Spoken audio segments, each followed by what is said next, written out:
वो सुख सागर की परिभाषा कैसे बताई जाती है कि उस लोक में जाने के बाद हम कितने सुखी हो जाएंगे। शंखों लहर मेहर की उपज, कहर नहीं जा कोई,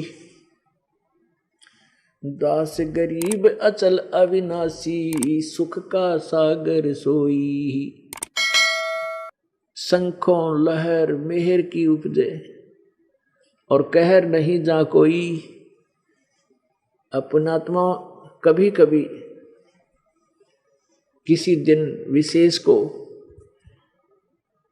एक कुछ समय आत्मा में एक ऐसी हिलोर उठती है, ऐसे शुद्ध विचार उत्पन्न हो जाते हैं कि कोई भी हमें बुरा नजर नहीं आता, किसी के प्रति द्वेष नहीं होता, शत्रु के प्रति भी द्वेष नहीं रहता, सब अपने से लगते हैं।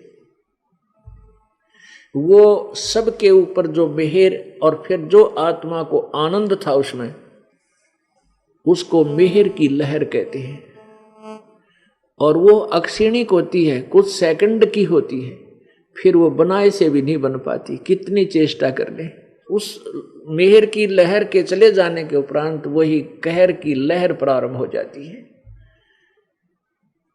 पता नहीं क्या क्या हमारे ऊपर टेंशन बनी हुई है, मानसिक परेशानियां, वो ऐसे कर देगा, मैं उसको ऐसे कर दूंगा, वो घाटा पड़ गया, ऐसे हो गया, वैसे हो गया, बच्चा फेल हो गया, लड़की ब्याही थी, अनबन चल रही है, बटेऊ यानी दामाद शराब पीता है, बेटी को तंग करता है, यानी ना जाने कितने प्रकार के कहर इस आत्मा पर टूट जाते हैं। तो परमात्मा हमें ये बताना चाहते हैं कि तुम यहाँ काल के जाल में फंसे, अब इस कांटेदार झाड़ियां के जंगल में हम उलझ गए तो कांटे तो लगेंगे ही लगेंगे। ये स्थान है ही नहीं जिसको हम बगीचा मान कर आए थे।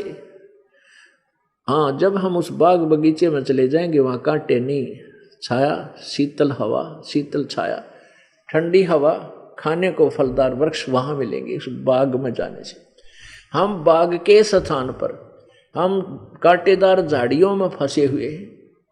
हमारे परमात्मा हमें रास्ता दिखाने आए हैं कि तुम इस बबूल के वन से, इस किक्कर के वन से निकलकर बाग में चलो, वहां तुम्हें हर सुविधा होगी। तो क्या बताते हैं कि शंखों लहर मेहर की उपजे, आत्मा गद गद रहती है, कोई द्वेष नहीं, वहां कोई भाई बंटवारा नहीं, किसी चीज का अभाव नहीं, फिर राग ना द्वेष बने। अपने आत्मा आप यहां आते हो इस सतलोक आश्रम बरवाला में, आप यहाँ एक दिन रुकते हो, 2 दिन रुकते हो, 4 दिन रुकते हो या 2 घंटे रुकते हो, आपको यहाँ किसी प्रकार का कोई किसी से द्वेष नहीं, ना किसी से राग बनता। क्यों नहीं बनता? क्योंकि यहाँ सबको समांतर वस्तु उपलब्ध है। एक जैसे मैट पर बैठना है, एक जैसा भोजन भंडारा सब बहन भाइयों को एक जैसा वितरित होता है, सबको एक जैसी सुविधाएं हैं और उपलब्ध हैं। तो यहाँ राग द्वेष किस लिए बनेगा? और यहाँ भी राग द्वेष बनाता है तो वो भक्त नहीं है, बालक बुद्धि है उसकी। तो ऐसे ही सतलोक में जाने के बाद किसी चीज की, आप यहाँ आगे, आपने ना तो दाल लेने की चिंता, ना सब्जी के रेट पूछने की चिंता, ना दूध की, ना दही की, सारी चीज उपलब्ध आपको ऑलरेडी मिलती है।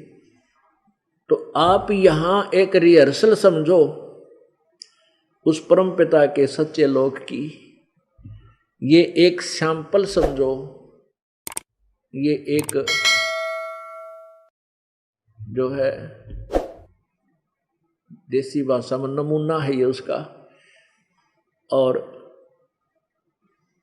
वास्तविक वहां पर क्या सुख होगा? यहाँ तो गर्मी भी लग जाती है, चलो बेसिक पंखे वगैरह ला दें, कूलर भी प्रबंध कर दे, फिर भी गर्मी महसूस हो जाएगी, लेकिन वो आपसी जो राग द्वेष चिंता वो कति खत्म हो जाती है।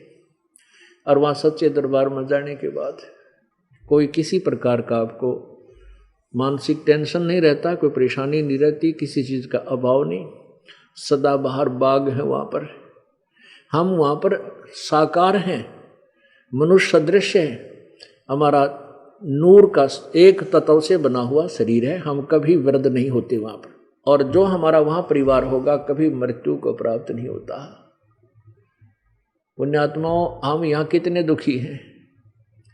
किसी की टांग कट रही है, किसी की आंखें से नहीं दिखता, अंधा हो गया, किसी को कोई परेशानी, किसी को कोई परेशानी।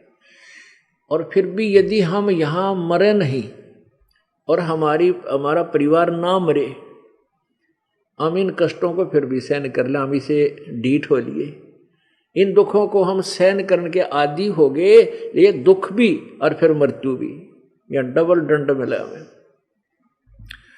डबल दंड मिल रहा है। तो पुण्यात्माओं, सतलोक में जाने के बाद यहाँ तो मृत्यु होगी ही होगी, ये तो डेफिनेट है, यहाँ तो आप रह नहीं सकते, चाहे यार कितने सतर्क रह लो और कितने यहाँ पर जो ना चिपक लो इनका अपनी संपत्ति और संतान कर, नहीं रह सकते।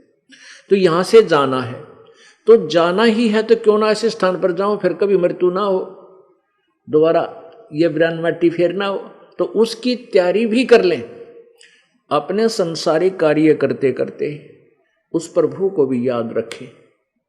उसको कैसे याद रखना है, उसकी विधि क्या है, वो हमें प्रॉपरली नहीं मिली, वास्तविक नहीं मिली, जिस कारण से ऋषि मुनि महात्मा भक्तजन श्रद्धालु साधना भी करते रहे, अपने शरीर को समर्पण भी कर दिया, हजारों वर्ष बैठे रहे, दिमक चढ़ गई, लेकिन मालिक प्राप्ति के लिए उन्होंने प्रयत्न छोड़ा नहीं। लेकिन उनकी वे ऑफ वर्शिप, उनकी पूजा की विधि परमात्मा पाने की नहीं थी, क्योंकि वो शास्त्र विधि त्याग कर मनमाना आचरण था, जिससे कोई लाभ होने वाला नहीं था। जैसे प्रमाण के